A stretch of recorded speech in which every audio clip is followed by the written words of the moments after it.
CS2 is an upgrade to CSGO. Or is it really? I have no doubts that in the future CS2 is gonna be a fantastic game. But let's quickly talk about the launch of CS2. I'm not gonna compare CS2 with CSGO's launch because I don't think that's fair. CS2 is an upgrade for CSGO, but somehow it became worse. It got released with a bunch of bugs and glitches, missing content and nothing really new and exciting. CS2 is obviously Valve's answer to the competition, but having a game release in this kind of a state could be a bad thing for the franchise. Not that CS will ever die though. Some could argue that the game is bad because it's just been released. But CS2 has been built on top of CSGO. The blueprint was there, and yet there are still a lot of bad changes that didn't need to be made. So let's see what went wrong. So to celebrate this big step for the franchise, we got nothing. It's been 757 days since the last operation, which was Operation Riptide, released on September 21st, 2021. But let's forget about the operation. Instead of getting some new exciting stuff and a bunch of content, no, a bunch of content has been removed from the game.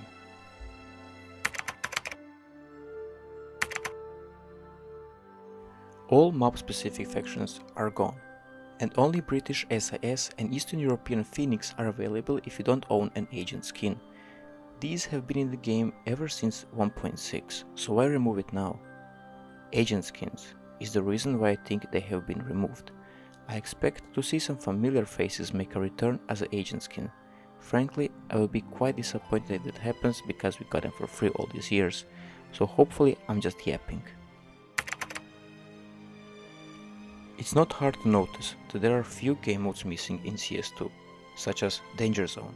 Not the most beloved game mode in CS, but it has its fan base and can be fun with friends. We are also missing Arms Race, Demolition, Flying Scoutsman and Retakes. These casual game modes can be a lot of fun, and even if they are just casual game modes, the game feels very empty without them. Unranked competitive and short competitive games are also missing well. What the f. These are currently the only maps available in CS2 across all of the mods. It's not hard to notice that there are a lot of maps missing from CSGO, such as Train, Cache, Agency, Tuscan, Cobblestone, Dust 1, Lake, and so on. It seems like they went with a quality over quantity, which I think might not have been the right choice, because a map like Inferno, in my opinion, didn't need this big of a rework, and CS community never really cared about the graphics. Anyways, I hope we get some new maps soon. There is no simple way to play workshop maps as of right now. The only way to play is to enable install Counter-Strike workshop tools in the game settings, leave the game, let the update finish, start CS2 workshop tools. But first you need to download the map from some other site, add it to the CS2 folder, then start CS2 workshop tools, and then you can start the map using the console. What the f. You can open the server finder, but there are currently no servers, so I don't know what's going on with this.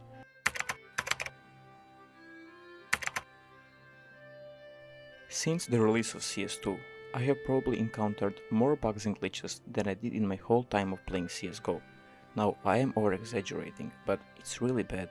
Some of the fixed bugs and glitches that we had since the release are props spawning from the other maps, being able to refund the purchase after leaving the buy area and keeping the stuff, weird hitboxes and a Michael Jackson peek.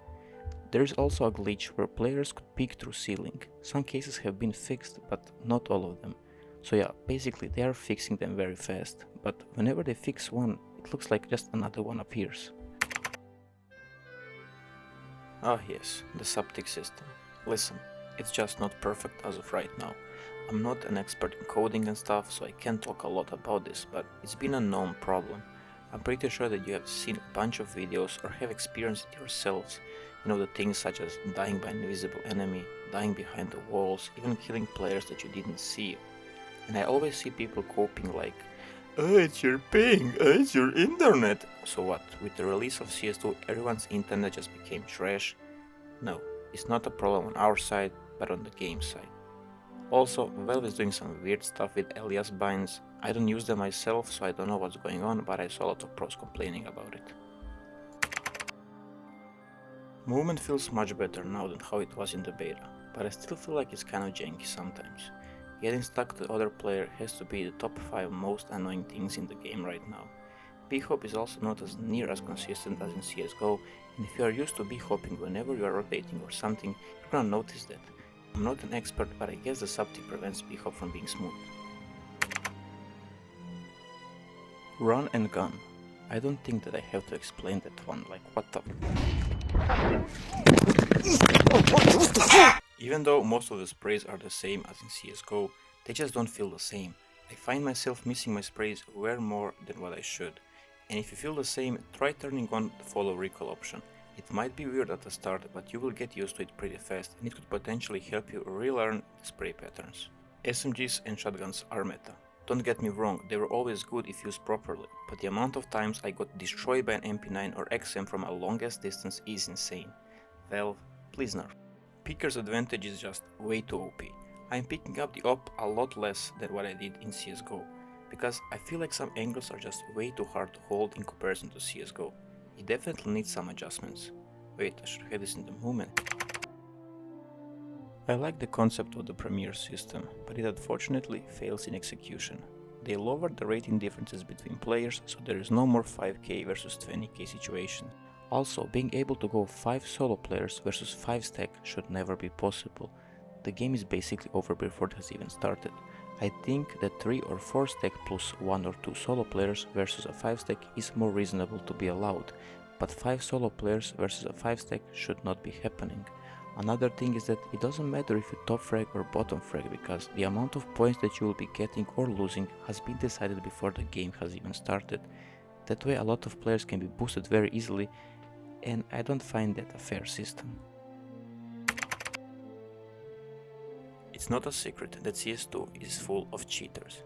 I've seen people on TikTok, YouTube and Twitch live streaming themselves cheating, and they've been doing it for a while. So Valve, please update the VEX system. We give you guys millions of dollars through cases, you might as well spend that money in a good way, since we are obviously not. Some skins look much better, there's no question about it, but some have been destroyed. The problem is that Valve is still updating skins almost every week, and that is drastically affecting the market, with some people losing and some winning a lot of money, making it risky to buy or sell skins at the moment. But in case you still want to do that, you can check Skinport, best marketplace for buying and selling skins, link is in the description. Please help me get some bread. Plenty of stickers look much worse than in CSGO, and some guns have different positions for the stickers, and for that reason some crafts make no sense and are losing a lot of value. Hopefully it can be easily fixed. Also, some stickers are just way too big and look very bad in comparison to CSGO. Like, nah.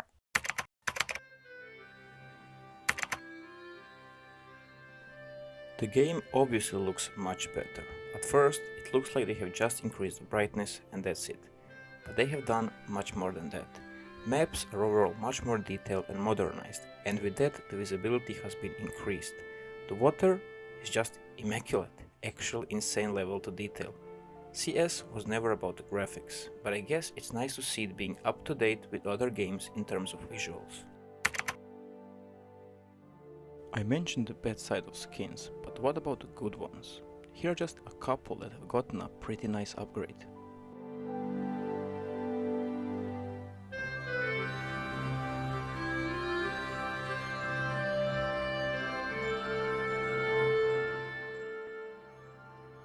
Since they have removed the outline, some scraped stickers look really good and opens a path to some new exciting crafts. But since they are still actively changing skins and stickers, we can't be sure if they are gonna stay like they are right now.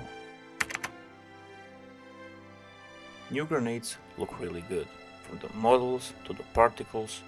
Also, we can inspect them now. Valve, please don't add utility skins. New smokes are a big improvement. For a long time we just used to throw the same smoke lineups, flash in, molly there, molly here. With the new smokes there is a bigger risk because the damn smoke can disappear. One grenade and the whole fight changes. I am excited to see how the gameplay will evolve and all of the new tactics that the community will come up with. In the future, CS2 is most likely going to be an awesome game, but in the current state, the game is an absolute dumpster fire. The positive aspects are getting raw dogged by the negative aspects, and that's sad to see, considering how much the CS community has done for the franchise. This release feels like a big facelift to the community, and only time will tell if Valve will wake up and realize how badly they are treating one of the biggest gaming communities ever.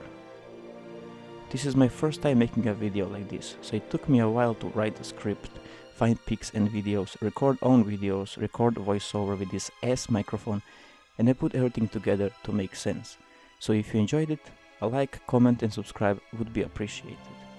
Have a nice day. Juzo signing out.